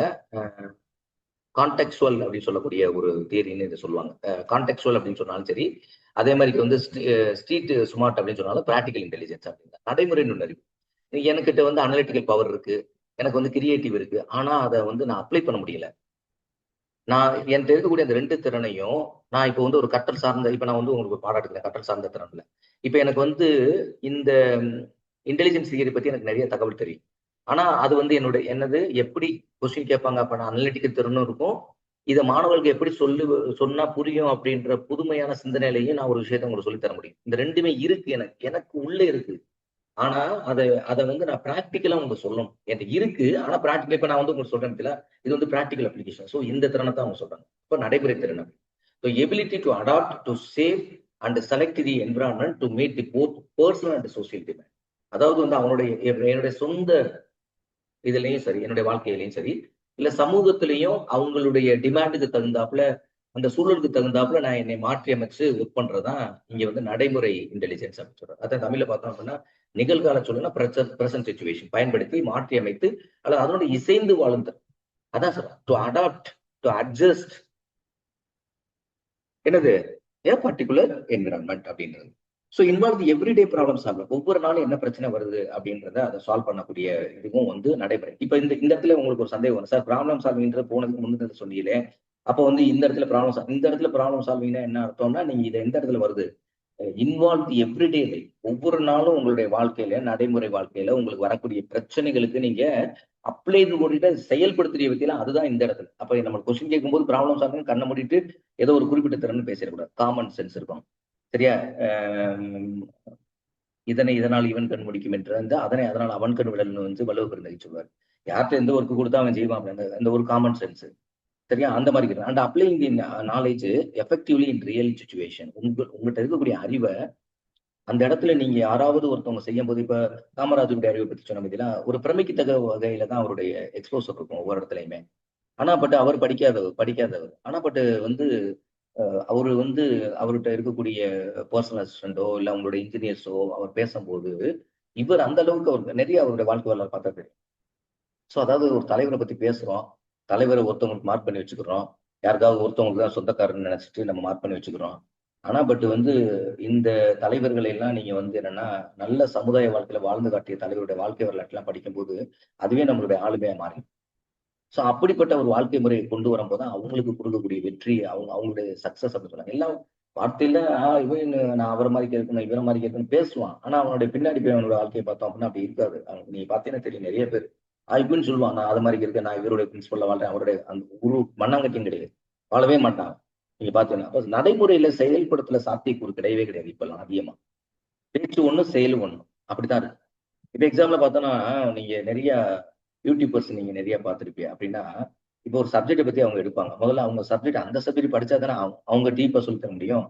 இப்போ ஒருத்தர் சொல்லாற்றல் இருக்கும், அந்த சொல்லாற்றல் இப்ப அதான் அடுத்த திறன்ல வரப்போகுது. மல்டிஃபேக்டர் தியரியில வரும்போது அர்த்தம் சொல்வேன். மல்டிஃபேக்டர் தியரியில சொல்லாற்றல் அப்படின்ற ஒரு விஷயத்த சொல்லுவார். சொல்லாற்றல் அப்படின்னா அவங்களுக்கு சொல்லாற்றல் இருக்கும், ஆனா அதே மேடை பேச்சில் பேசக்கூடியவர் இருக்காரு, அவருக்கு வேற திறன். மேடை பேச்சில் அவர் பயங்கரமா பேசுவார்.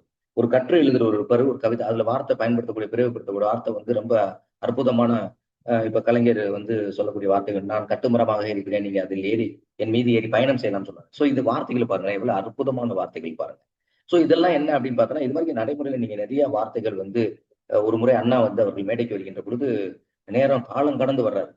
அவருடைய டைம் வந்து மீட்டிங் டைம் சொன்ன டைம் இது. ஆனா பட் அங்க ஏதோ தாமதமாக அங்க வேற ஒரு மீட்டிங் முடிச்சுட்டு வரும்போது வந்து அவ்வளவு மீட்டிங் காமா இருக்கு. அண்ணா வர்றாரு, அண்ணா ஒரு பேச்சை கேட்ப அவ்வளவு மக்கள் உட்கார்ந்துருக்காங்க.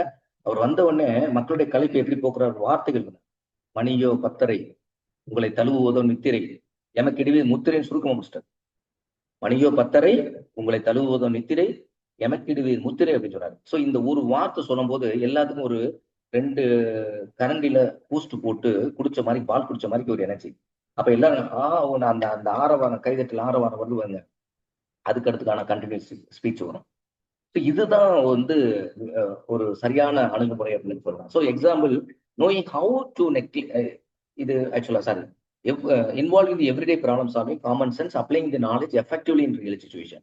நீங்க எப்படி இப்ப நீங்க எக்ஸாம்ல பார்த்தோன்னா ஒரு பிஜிடிஆர்பி ப்ரிப்பேர் பண்ணிட்டு இருக்கீங்க, எஜுகேஷன் மெத்தடாலஜி ப்ரிப்பேர் பண்ணிட்டு இருக்கீங்க, இல்ல டெட் எக்ஸாமினேஷன் ப்ரிப்பேர் பண்ணிட்டு இருக்கீங்க, இல்ல உங்க சப்ஜெக்ட்ல ப்ரிப்பேர் பண்ணிருக்கீங்க அப்படின்னா நீங்க படிக்கிறது முக்கியம் கிடையாது. நீங்க வந்து நல்லா அனலைஸ் பண்ணி படிச்சாச்சு வீட்டில் உட்காந்து. அதை வந்து எப்படி கொஸ்டின் கிரியேட்டிவா புதுமையை கேட்டாலும் ஆன்சர் பண்ண முடியும். ஆனா அதை அந்த 12ஆம் தேதி இப்ப டேட் வந்து உங்களுக்கு கொடுத்தாங்க, யாராருக்கு எந்தெந்த டேட் நடக்குது அப்படின்ற சொல்லிட்டாங்க. 12/13 யாராருக்கெல்லாம் எந்தெந்த எக்ஸாமினேஷன் சொல்லிட்டாங்க. அப்ப அதுக்கு கால் டிக்கெட்டும் எடுக்க சொல்லிட்டாங்க. அப்ப அந்த அந்த கரெக்டா அந்த 12ஆம் தேதியில போய் நீங்க இதை இந்த படிச்ச விஷயத்தை போய் நீங்க அப்ளை பண்ணது எஃபெக்டிவா அப்ளை பண்ணணும். 150 கொஸ்டின் கேட்டாலும் 150 கொஸ்டின் ஆன்சர் பண்ணணும் எஃபெக்டிவா நீங்க படிச்ச தியரியை வச்சு. நான் நல்லா படிச்சிருக்கேன் ஆனா இங்க போய் அப்ளை பண்ண திறன் இல்லை அப்படின்னா ஒண்ணு நம்மளுக்கு வந்து அது வெற்றி அப்படின்றதனுடைய அளவு வந்து நம்மளுக்கு குறைய ஆரம்பிச்சிடும். ஸோ இதுதான் சொல்லணும். So example, knowing how to நெகோஜியேட்னா என்ன சொல்றதுன்னா, அதாவது வந்து பேரம் பேசுறது. இப்ப நீங்க மாட்டு வியாபாரம் பார்த்தோன்னா, சந்தையெல்லாம் பார்த்தோன்னா கையை முடிச்சுட்டு இப்படி பேசுவாங்க, இவ்வளவு ரூபா அப்படின்னு சொல்லிட்டு. அது வெளியே தெரியக்கூடாது, மேல ஒரு துண்டை ஒன்று போட்டுக்குவாங்க. ஸோ அப்போ வந்து என்ன அப்படின்னா அது ரேட்டு பேசுறது. இந்த ரேட்டுக்கு நான் வாங்கிக்கிறேன், இந்த ஒரு கையை பிடிச்சா இப்படி, இந்த கையை அழுத்தினா இப்படியா அப்படின்னு ஒரு இது வச்சிருக்காங்க அவங்க. அப்போ டு இந்த லெவல்ல ஸோ மேனேஜ் தி பீப்புள், மக்களை எப்படி நம்ம கையாளுறது, ஒருத்தவங்களை கையாளுறது. இப்ப நீங்க பார்த்தோன்னா பெரிய பெரிய தலைவர்கள்லாம் மக்களை கையாளக்கூடிய விதம் வேற. ஆனா இன்னைக்கு இருக்கக்கூடிய விதம் வேற. இன்னைக்கு வந்து குறிப்பிட்ட ஒரு கட்சி சார்ந்தோ இல்ல ஒரு கட்சி பணியில வரக்கூடியவங்க புதிதாக கட்சி தொடங்குகின்ற பொழுதோ இது பக்கம் எமோஷனல மக்கள் வந்து நோக்கி உள்ள வர்றாங்களே தவிர, ஆனா உண்மையா வந்து நிறைய பேர் வந்து இப்ப அந்த காலத்துல இருந்தவங்க எல்லாம் கட்சிக்கு இருந்தவங்க டெடிகேட்டட்ஸ். அவங்கள நினைச்ச நேரத்துல இந்த வழியில இருக்கக்கூடிய இவருடைய போட்டோவை தூக்கி போட்டு இன்னொரு போட்டோ அடுத்த நான் நிறைய தலைவர்களை இங்க பாக்குறேன். எங்க ஊர்ல பார்த்து நிறைய தலைவர் என்ன பண்ணனா, போன ஆட்சியில வச்சிருக்க ஒரு போட்டோ வச்சிருப்பாங்க, அதை தூக்கி போட்டு அடுத்து வேற ஒரு போட்டோ. இவங்கெல்லாம் என்ன அப்படின்னா உண்மையான தலைவர்கள் கிடையாது. இவங்கெல்லாம் சும்மா பணத்தை சம்பாதிக்காக வரும். இந்த தலைவர்கள்லாம் நம்பி ஓட்டு போடுறோம். சரியா? முதல் உண்மையான தலைவர் அப்படின்னா ஒரு கட்சியில இருக்காங்க அப்படின்னா அந்த கட்சியில அது வாழ்வோ சாவோ அந்த கட்சியில கடைசி வரைக்கும் பயணிக்கக்கூடியவங்க இருப்பாங்க. இதை விட்டுட்டு தூக்கி போட்டு இன்னொரு கட்சிக்கு போறது, எதை விட்டு தூக்கி போடுறது, தன்னுடைய சுயலாபத்துக்காக எல்லாத்தையும் தூக்கி இதெல்லாம் வந்து என்ன அப்படின்னு பாத்தீங்கன்னா நீங்க நார்மலாவே வந்து இது சமூகத்துல ஏற்றுக்கொள்ளக்கூடிய ஒரு விஷயமா நம்ம எடுத்துக்கவும் முடியாது. சரியா? அந்த அடிப்படையில தான் நீங்க பார்க்கலாம். அப்ப நான் ஒரு நல்ல ஒரு அறிவாளிகள் மக்கள், ஒரு அறிவாளி சிந்தனை உள்ளவங்க, இப்ப நீங்க பாருங்க ஒரு பழைய மூத்த தலைவர்கள்லாம் நீங்க எடுத்து பார்த்தீங்க அப்படின்னா அவங்க எல்லாம் வந்து ஒரு கட்சிக்கு இருக்கிறாங்க அப்படின்னா அதை விட்டு வேகமா சீக்கிரமா எல்லாம் வெளில போக மாட்டாங்க. அவங்க போறதுக்கான வாய்ப்பு கிடையாது. ஆனா இப்ப கூப்பிட்டு விட்டு உங்களுக்கு ஒரு காரும் ஒரு 50 கோடி ரூபாய் பணம் தரேன் நீங்க வந்துடல அப்படின்னா ஓகே வெல் அண்ட் குட். எனக்கு என்ன வேணும் அப்ப இன்று பொருளாதாரம் சார்ந்து ஒரு மூமெண்ட்டுக்கு போகும்போது அப்ப உண்மையான தலைவர்கள் அப்படின்னு கிடையாது. அன்னைக்குள்ள தலைவர்கள் யார்கிட்ட ஜீவாவை எடுத்து பாருங்க. ஜீவா கடைசியில் அவர் இறக்கும் போது அவர்கிட்ட எவ்வளவு பணம் இருந்துச்சு, காமராஜ் அவர் இறக்கும்போது எவ்வளவு பணம் இருந்துச்சு. இப்படி ஒவ்வொரு தலைவர்களையும் நீங்க எடுத்து பாருங்க. எத்தனை நேதாஜி அவர் வந்து எந்த அவர் இறந்தாரு, எங்க இறந்தாரு, எந்த பிளேட் கிராஸ்ல இறந்தாருன்னு இன்ன வரைக்கும் நேதாஜி பற்றியான தகவல்கள் கிடையாது. அதே மாதிரி பசங்க முத்துராமலிங்க தேவர் அவர் வந்து பார்த்தோம் அப்படின்னா தன்னுடைய நிலப்புலங்களை எல்லாம் பெரிய ஒரு நில சுவான்தாரர் அவர். அவர் வந்து தன்னுடைய நிலப்புலன்கள் எல்லாத்தையும் வந்து மக்களுக்கு கொடுத்துருக்காரு. அதாவது முதல்ல என்ன அப்படின்னா இன்னைக்கு இருக்கக்கூடிய 10 ரூபாய் எடுத்து பிச்சைக்காரனுக்கு போறதுக்கு நம்ம வைக்கிறோம். 1 ரூபா பிச்சைக்காரனுக்கு நீங்க எவனா வாங்கினா 1 ரூபாய்க்கு என்ன வாங்க முடியும்? முட்டாய் கூட வாங்க முடியாது. அந்த காலத்தை பார்த்தா 50 பைசா முட்டாய் இருந்துச்சு, வாங்க முடியுமா? நான் ஒரு சில தலைவர்கள் சொல்றேன். அதுவும் முத்துராமலிங்க தேவர் அவருடைய சொத்து ஒட்டுமொத்த சொத்தை கேட்டா வந்து அதை பிரிச்சு கொடுக்கும்போது அது அந்த உச்சவரம் சட்டம் இருந்துச்சு, அதனால பிரிச்சு கொடுத்தாரு. ஏன்னா அதை பிரிச்சு கொடுக்க கூட அவங்க உறவினர்களே பிரிச்சு கொடுக்கலாம்ல அவரு. அவர் வந்து எல்லா மக்களுக்கும் கொடுத்திருக்காருல்ல அப்படின்னா அப்ப அதுவே என்ன அப்படின்னா அதெல்லாம் வந்து ஒரு உயரிய சிந்தனை தான். அன்னைக்கே வந்து தேசம் தெய்வீகம் என்ற 2 கண்கள் அப்படின்ற ஒரு கோட்பாடுல எடுத்து வெளியே வந்தவர். சரியா? அவர் வந்து தேசம் எந்த அளவுக்கு முக்கியமா அது மாதிரி என்னுடைய தெய்வீகம் எனக்கு முக்கியம் அப்படின்னு நினைச்சிட்டு வந்தார். சரியா? ஸ்பிரிச்சுவாலிட்டி வெளியே கொண்டு வந்தார். சோ இந்த மாதிரி ஒவ்வொரு தலைவருக்கும் ஒரு இண்டிவிஜுவாலிட்டி இருக்கு. நிறைய தலைவர்கள் அதே மாதிரி கக்கன் எடுத்துக்கங்க. கக்கனுடைய செயல்பாடு அவருடைய வாழ்க்கை மாதிரிலாம் பார்த்தோம் அப்படின்னா அவர் மாதிரி ஒரு தலைமுறை வாழ்ந்த தலைவர்களும் நம்ம எடுத்து பார்க்கணும். அதே மாதிரி டாக்டர் அம்பேத்கர் எடுத்துக்கங்க. அவர் ஒரு சட்ட மேதை. அன்னைக்கு வாழ்ந்த காலகட்டத்துல அன்னைக்கு இருக்கக்கூடிய இன்ஃபுளுன்ஸ் சமூக சூழல் அப்படின்றது இன்னைக்கு அவங்களுக்கு பாதுகாப்பு சட்டங்கள் எல்லாமே இருக்குது. ஆனா அன்னைக்கு இருந்த டயத்துல அவர் எக்ஸ்போசர் பண்ணி வெளியே வர்றாரு அப்படின்னா நீங்க அதெல்லாம் பெரிய விஷயம். ஒரு சாதாரண சின்ன பிள்ளை அப்படின்ற ஒரு அம்மா வந்து அவார்டு வாங்கினாங்க. அந்த அம்மாவுடைய வாழ்க்கை வரலாறு நீங்க பாத்தீங்க அப்படின்னா மதுரை சின்ன பிள்ளை அப்படின்னு சொல்லி அந்த அம்மாவுடைய பேரே சின்ன பிள்ளை தான். அந்த அம்மா வந்து ஒரு உயரிய விருது பிரதமர்கிட்ட வாங்கினாங்க. அந்த அம்மா செஞ்சது களஞ்சியம்னு ஒரு மகளிர் குழுக்கள் ஆரம்பிச்சு அந்த மகளிர் குழுக்கள் வந்து நம்மளுடைய இந்திய நாடு முழுவதும் பரவி இருக்கு. அவங்க போய் அவார்டு வாங்கும் போது கூட நம்மளுடைய பாரத பிரதமர் அவருடைய காலில் விழுந்து நான் ஒரு பிரதமரா செய்ய வேண்டிய விஷயத்தை நீங்க ஒரு தனிப்பட்ட ஒரு நபரா இருந்து செஞ்சிருக்கீங்க அப்படின்றதுக்காக அவங்களுடைய உழைப்பை வந்து அங்கீகரிக்கிறாரு. அவர் காலில் போய் விழுந்து வணங்கினார். இப்படி எத்தனையோ தலைவர்களை பத்தி பேசலாம். உங்களுடைய தலைவர்கள் நீங்க ஒவ்வொரு தலைவரை பத்தி நீங்க எடுத்து பார்த்தீங்கன்னா உங்களுடைய வாழ்க்கை வரலாறு என்பது சமூக மாற்றத்திற்கான சமூக சிந்தனையை கொண்டு வரக்கூடிய அளவுல தான் அவங்க எல்லாம் வந்திருப்பாங்க. சோ இதெல்லாம் என்ன அப்படின்னு பாத்தீங்கன்னா இதெல்லாம் வந்து இந்த அப்ளைங் நாலேஜ் அப்படின்றதுல ரொம்ப முக்கியமா நம்ம வந்து அவங்க எல்லாம் பண்றாங்க. அந்த மாதிரி பண்றதுனாலதான் அவங்க வந்து அவங்களுடைய தனித்துவமானவர்கள் வெளியே வர்றாங்க. சோ அப்ப வந்து நல்ல முறையில் பேரம் பேசுதல், மனிதர்களை சமாளிக்கக்கூடிய திறன், அப்பெல்லாம் எப்ப பிரச்சனை வந்தாலும் சமாளிக்கக்கூடிய திறன், அதே மாதிரி வீட்டில் வந்து சிக்கல்களை சரி செய்தல் அப்படின்ற மாதிரி வீட்டுல எல்லாம் சின்ன சின்ன சிக்கல் வரத்தான் செய்யும். சிக்கல் பிரச்சனை இல்லாத ஊர் எந்த ஊர் இருக்கு? பிரச்சனை இல்லாத இடம் இருக்கா? கிடையாது. பிரச்சனை எல்லாமே நல்லது, துன்பம், இன்பம் எல்லாம் மாறி மாறி வந்தாதான் வாழ்க்கையில வந்து ஒரு ஒரு கலவை சாதம் மாதிரி இருக்கும். வாழ்க்கையில எப்பவுமே நான் இன்பத்தையே அனுபவிச்சுட்டு இருக்கேன் அப்படின்னா அது ஒரு போர் ஆயிராதான். வாழ்க்கையில எப்பவுமே நான் சம்பாதிச்சுட்டே இருக்கேன் அப்படின்னா ஒரு போர் ஆயிராதான். அப்ப அதுக்குன்னு ஒரு இது மாற்றம் வேணும்ல. அதுதான் வந்து இன்னைக்கு ஒவ்வொரு விஷயத்திலையும் நம்ம செய்யக்கூடிய விஷயம். இந்த லாஸ்ட் திறன் அவர் என்ன சொல்றாரு அப்படின்னு பார்த்தோன்னா, கீ ஃபீச்சர்ஸ் அப்படின்னு பார்த்தா முக்கிய அம்சங்கள் அப்படின்னு பார்க்கும்போது, intelligence is not just about the academic ability. நம்ம எல்லாரும் என்ன நினைக்கிறோம் அப்படின்னா, இன்டெலிஜென்ஸ் அப்படின்ற நுண்ணறிவு என்பது is not just about the academic ability அப்படின்றோம். நம்ம வந்து கல்வி சார்ந்த செயல்பாடுகள்ல, கல்வி திறன்கள்ல, கல்வியில ஒரு பையன் நல்ல மார்க் எடுக்கிறான். இப்ப ஒரு மேத்தமெட்டிக்ஸ்ல 100க்கு 100 எடுக்கிற மாணவன் தமிழ்ல கம்மியா எடுப்பான். சயின்ஸ்ல 100க்கு 100 மார்க் எடுக்கக்கூடிய மாணவன் சோசியல் சயின்ஸ்ல கம்மியா எடுப்பான். நீங்க பார்த்தா தெரியும். அதாவது ஆக்சுவலா சப்ஜெக்ட்ல படிக்கக்கூடிய இன்னைக்கு முதன்மையா சொல்லக்கூடிய மேத்தமெட்டிக்ஸ் தான். மேத்தமெட்டிக்ஸ் பேஸ் பண்ணி தான் சயின்ஸ் வரும். இந்த 2 தான் முதன்மையான சப்ஜெக்ட். நீட் தயார்படுத்தக்கூடியவங்க, ஜேஇ ப்ரிப்பரேஷன்ல வரவங்க, இவங்க எல்லாருமே எந்த அதிகமா கான்சன்ட்ரேட் பண்ணுவாங்க? ஒண்ணு வந்து மேத்தமெட்டிக் பேஸ் வரக்கூடிய science subject, physics, chemistry, biology. இதான் மேத். இந்த மேத்தமெட்டிக்ஸ் இந்த 3 தான் வந்து இந்த மேத்தமெட்டிக்ஸ் அப்படின்றது அடிப்படை. அது ஜேஇயா இருக்கட்டும், இல்ல நீட் எக்ஸாமினேஷன். அதான் என்ன நீட் எக்ஸாமினேஷன்ல அவங்க ஒரே ஒரு இது மட்டும் படிக்க மாட்டாங்க. மேத்தமெட்டிக்ஸ் படிக்க மாட்டாங்க. அவங்க பிசிக்ஸ், கெமிஸ்ட்ரி, பயாலஜி படிப்பாங்க. சோ அப்படிதான். ஆனா பிசிக்ஸும் கெமிஸ்ட்ரி வந்து மேத்தமெட்டிக்கல் பேஸ்ல இருக்கக்கூடிய சப்ஜெக்ட் தான். சோ அப்ப வந்து நீங்க அதுதான் அப்படின்னு நினைச்சிட்டு இருக்கோம் எல்லாரும். அது கிடையவே கிடையாது. ஒரு பையன் வந்து நீட்ல எடுத்தது ஒரு பையன் நீட்ல எடுத்து சக்சஸ் பண்ணி வந்த வாழ்க்கையில சக்சஸ் பண்ண முடியல அவனால. ஏன் பண்ண முடியல அப்படின்னா, நம்ம புத்தக அறிவு மட்டும் புத்தக குழுவா என் பையன் இருந்தா போதும், படிச்சு மார்க் எடுத்தா போதும், வேலை கிடைச்சா போதும் அப்படின்னு நினைக்கிறோம். அது கிடையவே கிடையாது.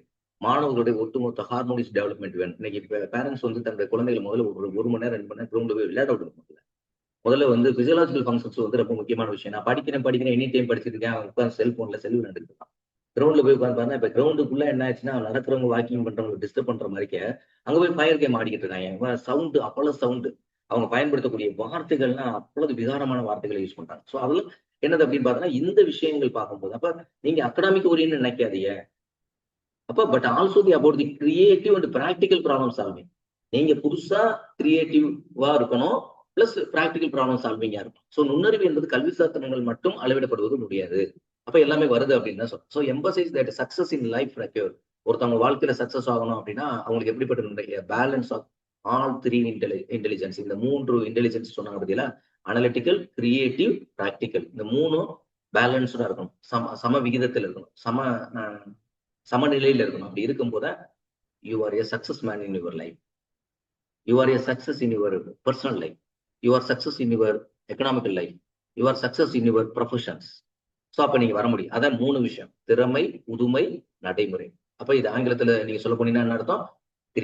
Analytical plus creative plus practical. இந்த 3 சேர்ந்ததான் முழுமையான ஒரு நுண்ணறிவு என்பது வெளிப்படும். இவ்வளவு தகவல்கள் உங்களுக்கு சொல்ல வேண்டியது இருக்குது புரிய வைக்க. இதை 2 வரியில ஒருத்தர் சொல்றாரு அப்படின்னா இந்த தகவல் உங்களுக்கு மனதில் புரியுமா? அப்ப நீங்க இந்த தியரி முடிச்சதுக்கு பின்னாடி தயவு செய்து உங்களுடைய ஃபீட்பேக் சாட்ல கொடுங்க. முழுமையா ஒரு தியரியை புரியணும் அப்படின்னா நேர தியரி மட்டும் சொல்ல முடியாது. அந்த தியரியோட கம்பைண்டா சில விஷயங்களை சொல்லும் போது அவங்களுக்கு எப்பவும் அந்த எக்ஸாம்ல போய் ஏதோ ஒரு விஷயத்தை வச்சு அதை ஞாபகப்படுத்திடுவாங்க. சோ இந்த இடத்துல இவர் உதாரணம் சொன்னாரு, அப்ப இது இதுக்குள்ள வருமோ அப்படின்னு நேரடியா சப்ஜெக்டை மட்டும் பார்த்தோன்னா நம்மளால மனதுல இது நியூமரிக், இதுவும் ஒரு வகையான நியூமரிக்ஸ் அப்படின்னு நம்ம வச்சுக்கலாம். அடுத்து பார்த்தோன்னா recognize the traditional IQ test mostly method. நம்மளுடைய ட்ரெடிஷனலா பயன்படுத்தக்கூடிய IQ method, intelligence quotient methods இருக்கு, நுண்ணறிவு. அது வந்து ஒன்லி இந்த 3 திறன்கள்ல அனலிட்டிக்கல் இன்டெலிஜென்ஸ் மட்டும்தான் மெஷர் பண்ண முடியும். But ignoring the creative and practical aspects. நம்ம வந்து என்ன பண்றோம் அப்படின்னா மறந்துடுறோம். எதை மறந்துடுறோம், இக்னோர் பண்றோம் அப்படின்னு பார்த்தோன்னா கிரியேட்டிவ் அண்ட் பிராக்டிகல் ஆஸ்பெக்ட்ஸ் நம்ம எடுக்கிறது இல்லை. அதுதான் இன்டெலிஜென்ட் நம்ம நினைச்சிட்டு இருக்கோம். சோ பாரம்பரிய ஐக்யூ தேர்வுகளில் பெரும்பாலும் ஆய்வு குறியீட்டு நுண்ணறிவு மட்டுமே மதிப்பிடப்படுகின்றது. அப்படி கிடையாது. இது 2மே சேர்ந்தது அப்படின்ற இந்த 3 சேர்ந்தது அப்படின்றதான் இவர் சொல்றாரு. என்னன்னா இதனுடைய கீ அம்சம், மிக முக்கியமான அம்சங்கள் யாருடைய இதுல இந்த தயாரிப்பு தியரியில சொல்லக்கூடிய விஷயத்த முக்கியமான அம்சங்கள் அப்படின்றது. சோ இந்த அளவோட நான் இந்த அமர்வை நான் நிறைவு பண்ணிக்கிறேன். சோ நல்லா படிங்க, இது பண்ணுங்க. அதே மாதிரி ஒரு கடைசியா ஒரு இன்ஃபர்மேஷன்ஸ். இப்ப எக்ஸாம்பிளா பார்த்தோம் அப்படின்னா யூனிட் வைஸா உங்களுக்கு வந்து கொஸ்டின் பேங்க்ஸ், அதாவது யூனிட் வைஸ் கொஸ்டின் பேங்க்ஸ் வந்து இப்ப தயாராகிட்டு இருக்கு. ஸோ உங்களுக்கு யூனிட் வைஸ் கொஸ்டின் பேங்க்ஸ் வந்து வேணும் அப்படின்னா அது மொத்தமா ஒரே டயத்துல ஒரே ஸ்லாட்ல அனுப்ப மாட்டாங்க. ஸோ அப்படி ஒரு யூனிட் வைஸா இப்போ ஒரு 2 யூனிட் ஃபர்ஸ்ட் அனுப்புறாங்க, அடுத்த 2 யூனிட் அனுப்புறாங்க. அது மாதிரி 10 யூனிட்டுக்கு உங்களுக்கு மெட்டீரியல் வந்து ஒன்லி கொஸ்டின் பேப்பர்ஸ் மட்டும் தான். ஸோ அந்த மாதிரி ஒரு மெத்தட்ல உங்களுக்கு வந்து ரெடி ஆகிட்டு இருக்கு அப்படின்ற ஒரு ரிவ்யூவர்ஸ்க்கு நான் அடுத்த ரிவ்யூவில் நான் கொடுக்குறேன். பட் அதனுடைய மெட்டீரியல் உங்களுக்கு வேணும் அப்படின்னா ஃபர்ஸ்ட் நீங்க வந்து ஒரே ஸ்லாட்ல வராது, 2-3 ஸ்லாட்டா தான் அது உங்களுக்கு வரும். ஆனா அதுக்காக வந்து நீங்க வந்து என்ன பண்ணுங்க அப்படின்னா, ஏற்கனவே டிஸ்கிரிப்ஷன் கீழே இருக்கக்கூடிய லிங்க்ல நம்பர்ஸ்ல அவங்களோட தொலைபேசியில தொடர்பு கொண்டு அவங்களை கேட்டுட்டீங்க அப்படின்னா, கேட்டுட்டு அவங்களுக்கு நீங்க புக்கிங் பண்ணி வச்சுட்டீ அப்படின்னா, அதுக்கு பின்னாடி அவங்களுக்கு வந்து என்ன அப்படின்னா, ஃபைனலா உங்களுக்கு எப்ப ரெடி ஆயிடுச்சோ உங்களுக்கு அனுப்ப போறாங்க அப்படின்னா, அதுக்கு பின்னாடி நீங்க வந்து ஃபர்ஸ்ட் வந்து ஒரு ரிஜிஸ்ட்ரேஷன் ஃபீ மாதிரி கட்டி வச்சுக்கோங்க. அதுக்கடுத்து உங்களுக்கு வந்த உடனே உங்களுக்கு டக்கு டக்கு டக்கு டக்குன்னு என்ன பண்ணுவாங்க, ஒரு 3 ஸ்லாட்ல உங்களுக்கு எக்ஸாமினேஷனுக்குள்ள வேகமா குயிக்கா எவ்வளவு ஒரு ஸ்லாட் விட்டு விட்டு குயிக்கா எக்ஸாமினேஷனுக்குள்ள இந்த அடுத்த 1 மாசம் நம்மளுக்கு இருக்கு.